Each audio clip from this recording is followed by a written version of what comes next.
Deyirlər ki, qarlı havada iş olmur da. Nə qədər yəni iş olmur, kişi. İşləyən üçün həmişə iş var.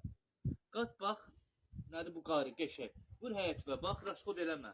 Gedib simentə, quma verdiyimizdə, qardaş, buraq qarla çıxsın geçsin də. Həm ziyarət, həm ticarət. Əsl kasıbın havasıdır. Elə əsl də kasıbın malıdır ha bu qar. İş olmadı, yəni və ya işə çıxa bilmədin və yaxud da hava soyuqdur deyənə yolla bağlı buzludur. Getmə işə, çıx həyətində qarı yığ. İşi bir işlə. Bax, fikir ver, gəlin bura. Yerə tökülənləri də yığın, ha, hayıfdır. Çünki bunlar hamısı raskopdur. Öyle simenti də bax, bu boyda 2 lapatka vurduz, bəs eləyər. Çox vurmuyor. Çünki yəni ondan sonra bərkimə etməyəcək. Ondan sonra yəni sıvağımı vurdun, qəşəng bunu zatırkalayırsan, qurtardı getdi. Yəni necə deyim, əsl kasıbın malıdır da yəni.